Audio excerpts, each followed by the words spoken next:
Hulk prend des vacances de Marvel et il les passe à Metropolis. Un par un, il affronte les plus grands ennemis de Superman. Toyman, Lex, General Zod, Doomsday, Darkseid. Nous découvrons qui se fait écraser, qui résiste et qui met finalement fin au carnage. Alors, allons-y. Après avoir été bombardé par une dose massive de rayons gamma en sauvant la vie d'un jeune homme lors d'un essai expérimental de bombe. Le docteur Bruce Banner a été transformé en l'incroyable Hulk, un colosse vert qui était la personnification vivante de la rage et de la force physique pure. Au fil des années, il y a eu de nombreuses incarnations différentes de Hulk. Hulk sauvage, professeur Hulk, Hulk vaisseau spatial, Hulk briseur de monde, toutes sortes de versions différentes. Donc pour cette vidéo, nous utilisons une version composite de Hulk. Maintenant, laissez-moi vous dire, s'il y a une chose qui définit Hulk, eh bien c'est que Hulk est fort. Tellement fort. En fait, il y a eu plusieurs moments où Hulk s'est battu contre un autre gars et à chaque fois, il faisait trembler le monde entier avec ses coups de poing. Le monde entier provoquant des tremblements de terre partout sur la planète. Il y a eu d'autres moments où Hulk générait assez de puissance pour retenir une menace capable de détruire une planète, ou était assez fort pour supporter le poids d'une étoile entière, pendant sa phase briseur de monde. Eh bien, Hulk était tellement puissant que, tout d'abord, aucun des Avengers ne pouvait même s'approcher de lui, encore moins l'arrêter. Et deuxièmement, il était tellement puissant qu'il menaçait de raser Manhattan et de détruire toute la côte Est à chacun de ses pas. Une autre fois, lorsqu'il était sur Sakaar, la planète menaçait de se briser, de se fendre littéralement en deux. Alors Hulk a simplement décidé de sauter là-bas, de plonger jusqu'au centre de la planète et de la maintenir ensemble.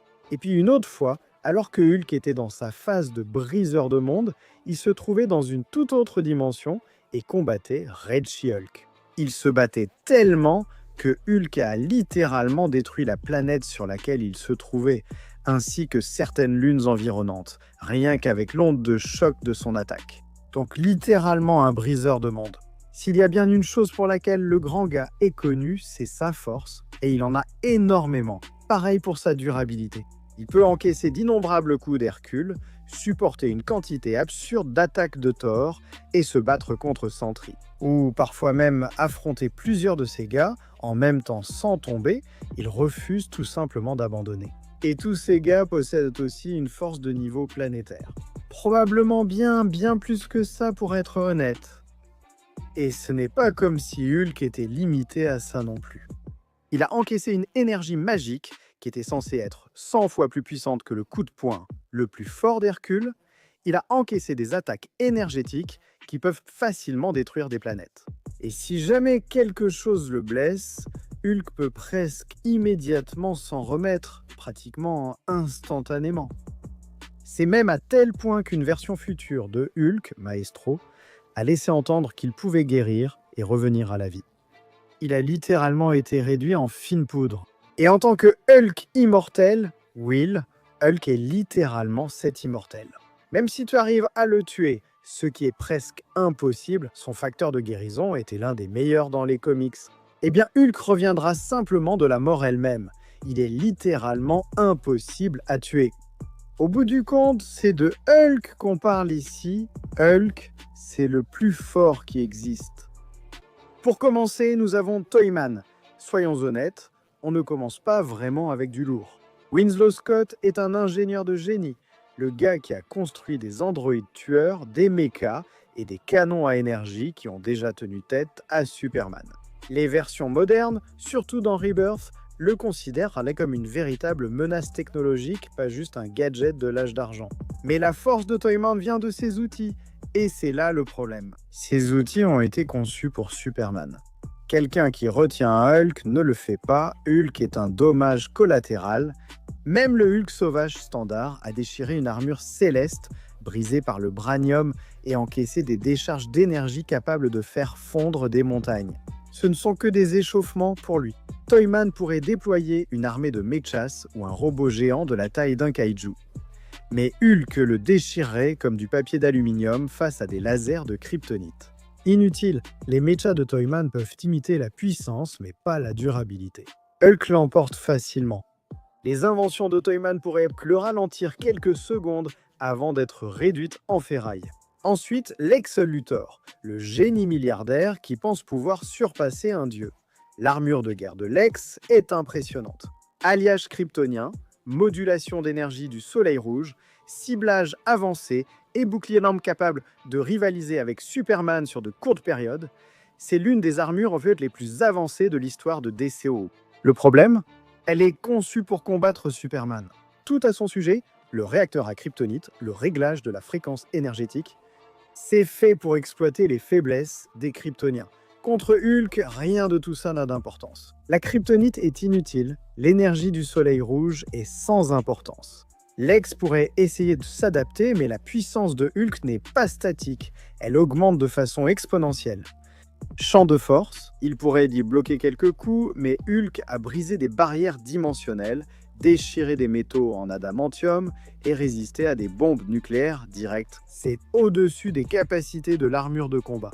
Lex pourrait résister à distance grâce à ses gadgets, mais si Hulk s'approche, c'est fini. Hulk détruit l'armure de combat et continue d'avancer. L'intelligence de Lex ne compte pas quand son adversaire est littéralement fait pour briser la logique. Maintenant, les choses peuvent devenir intéressantes. Parasite est le prochain. Contrairement aux autres, il ne dépend pas de la technologie. Il est l'arme. Maintenant, le parasite moderne peut drainer presque tout. La force, la vie, l'énergie, les radiations, même l'énergie gamma. Et c'est ce qui le rend dangereux, parce que Hulk est de l'énergie gamma. Quand le parasite draine quelqu'un comme Superman, il obtient temporairement ses pouvoirs. Contre Hulk, ce premier drainage pourrait lui donner un vrai coup de boost. Il commencerait à briller en violet, deviendrait plus fort, se nourrissant d'une source inépuisable. C'est aussi sa perte, parce que l'énergie gamma de Hulk n'est pas pure. Elle est chaotique, mutante, changeant constamment avec la rage et les émotions. Plus Parasite absorbe, plus il devient instable.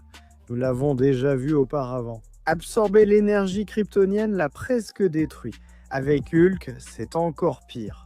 La production d'énergie de Hulk augmente à l'infini. Parasite ne peut pas métaboliser l'infini. Finalement, il va commencer à craquer, surcharger et s'effondrer. Maintenant, Parasite pourrait blesser Hulk au début, mais il n'est pas fait pour contenir un réacteur infini. Il finira par imploser sous la puissance de Hulk.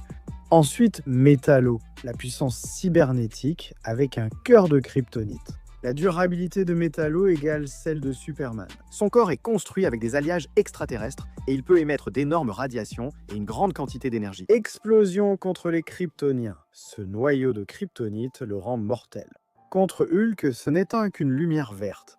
La structure et les armes de Metallo peuvent lui donner l'avantage dès le début. Il peut attaquer à distance, voire même retenir Hulk temporairement. Mais sa résistance reste mécanique. Et Hulk est justement spécialisé dans la destruction de ce genre de choses. Une fois que Hulk attrape Metallo, c'est terminé. Il peut arracher des membres, écraser le noyau et finir le combat au corps à corps. Hulk peut gagner de façon décisive ici. Metallo est résistant avec son armure, mais la puissance destructrice de Hulk est tout simplement d'un autre niveau. Mais maintenant, nous sommes enfin dans la cour des gros calibres. Bizarro, le clone imparfait de Superman, c'est la puissance brute de Superman, sans aucune retenue. Imprévisible, instable et incroyablement fort. Il a surpris Wonder Woman, brisé des constructions et encaissé une vision thermique conçue pour raser des montagnes. Là, c'est un vrai combat de brutes. Pas de stratégie, pas de gadget, juste du chaos. Au début, Bizarro suit le rythme. Plus rapide, il vole et encaisse des coups avec la force de Superman. Pendant un instant, le combat est équilibré. Ondes de choc, cratères, tout le tralala. Le problème, c'est que Hulk se renforce au fil du combat. Chaque seconde où il souffre, il devient plus fort. Finalement, Hulk va finir par s'adapter au rythme de Bizarro, à son souffle et à sa vision qui commencent à l'affaiblir. À la fin, la courbe de force exponentielle de Hulk dépasse simplement le scellement de Bizarro et Hulk l'emporte après un combat brutal.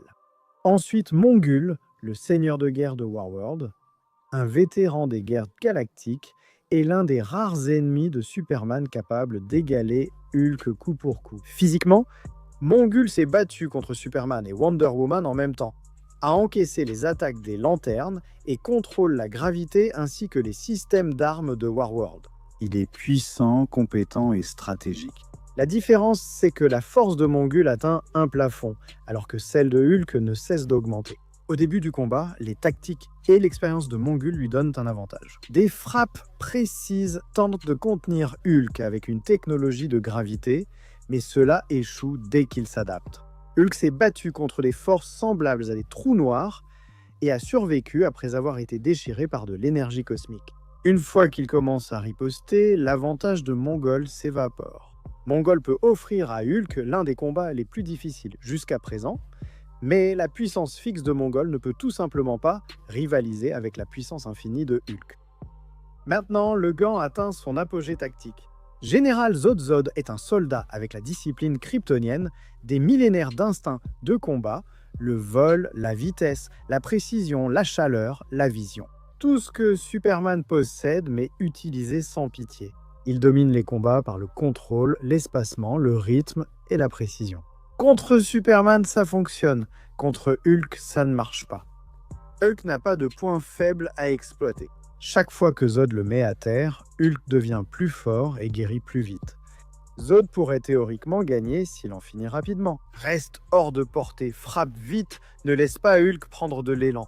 Mais c'est plus facile à dire qu'à faire. Quand Hulk s'adapte à la vitesse de Zod, il commence à le toucher, et les coups de poing de Hulk ont une force à l'échelle continentale, suffisante pour aplatir n'importe quoi sur Terre. Zod est plus expérimenté, mais la puissance, la courbe et l'endurance de Hulk peuvent lui donner la victoire dans un combat prolongé. Maintenant, nous entrons dans un autre type de combat, Brainiac. Brainiac n'est pas un bagarreur, il est l'incarnation de l'intellect. Un esprit de 12e niveau avec le contrôle de mondes entiers, opérant à travers des drones, des vaisseaux et des données collectées auprès de milliers de civilisations.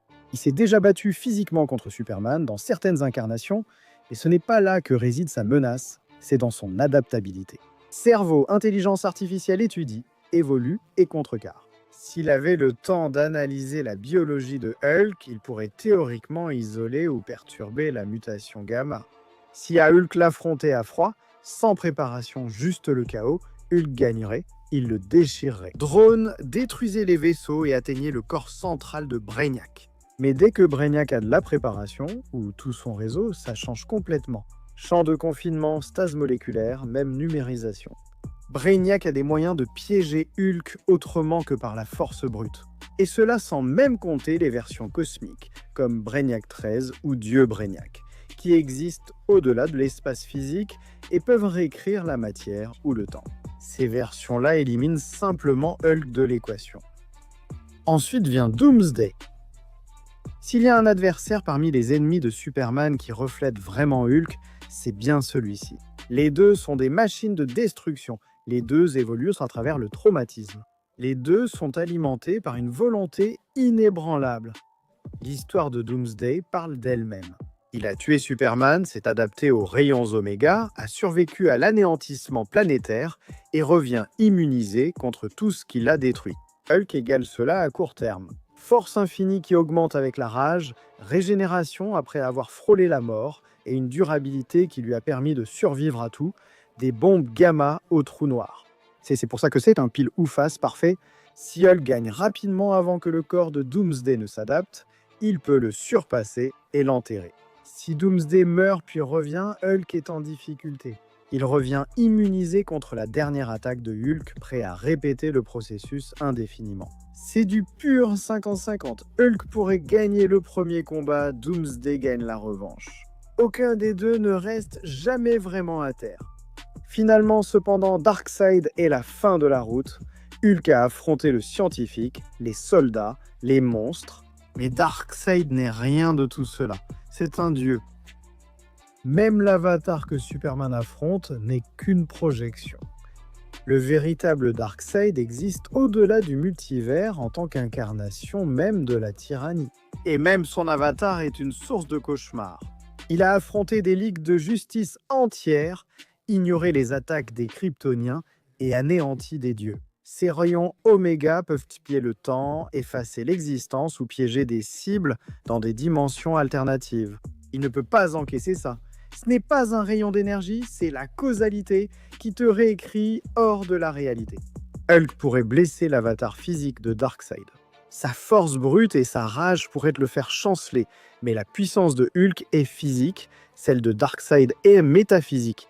Quand le rayon Oméga frappe, le combat s'achève. Même si Hulk détruisait un avatar, le vrai Darkseid se reformerait simplement. Hulk perd. C'est aussi simple que ça. L'existence de Darkseid fonctionne à une échelle que Hulk ne peut pas atteindre ou affecter. Le dieu d'Apocalypse met fin à l'épreuve. Hulk pourra traverser les ennemis de Super-Man comme une catastrophe naturelle, ravage une ville, inarrêtable, implacable et terrifiant. Mais dès que le combat dépasse la force brute pour impliquer intellect, adaptabilité et pouvoir cosmique, même Hulk a ses limites. Il écrase Toyman, Lex, Metallo, Mongol, Memzod et Bizarro. Il peut tenir tête à Doomsday, mais il perd face aux formes supérieures de Brainiac.